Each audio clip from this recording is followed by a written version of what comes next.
This is Siobhan at Silver Corner Bar. Not an employee, but I'm here anyways. In Wallace, Idaho. You're listening to Chasing Ghosts on Scooters in Bars. And guess what? It's going to be a motherfucking good time.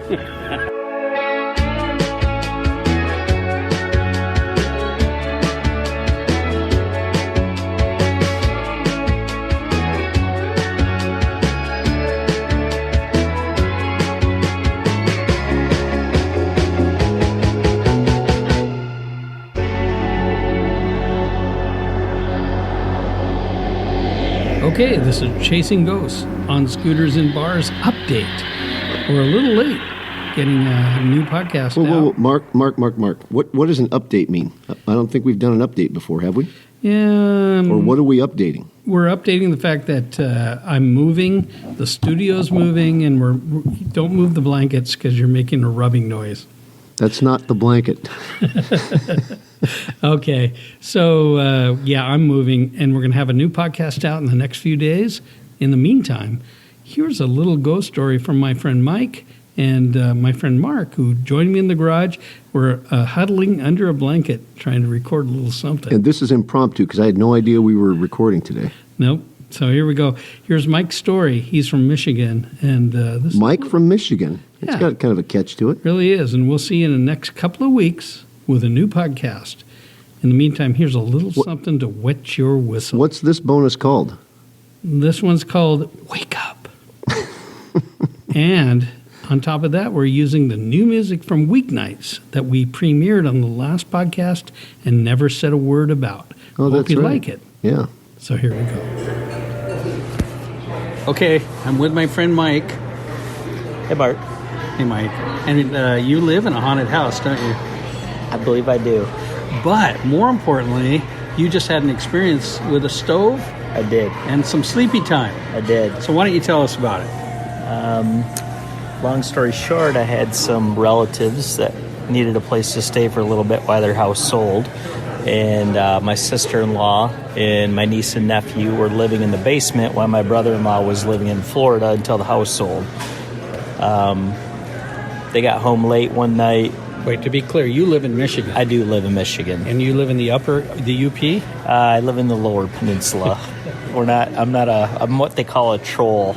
If you live below the bridge, you're considered a troll. Okay, got it. So, yeah, I live in the lower peninsula. So we had went to bed, and my sister-in-law, commuting back and forth, long story short, she was cooking the kids a late dinner and turned the stove on and pulled the kids' food out of the stove, forgot to turn the stove off, so we had all went to bed, and I basically, about 2 o'clock in the morning, I woke up out of a dead sleep, and my wife said I was breathing very heavy and sweating. And by yourself? No, not at all. But I had a dream that our house was on fire, and someone had... Actually, I thought it was in the dream, but after I woke up, I realized it was reality. Somebody yelled in my ear, "Wake up." And I woke up out of a dead sleep. My wife said I looked at her, and I was getting ready to lay back down, but I just felt on edge, felt something was out of place, and I looked at her and said, "Do you smell that smoke?" And she goes, "I don't know what you're talking about. I don't smell anything." I went to lay back down, and just my intuition said, "I'm going to go downstairs." And again, I smelt smoke. She didn't. I happened to walk downstairs, and again, it's in the middle of the night, 2 a.m. My family's down in the basement, and I walked downstairs, and the way our house stairway goes down, I walked into the kitchen, and she had left the stove on, and it was so hot because she left it on broil that the countertop was glowing. It was literally, you could see the heat. Is it like a granite? Yeah, granite. You could see the heat coming off it.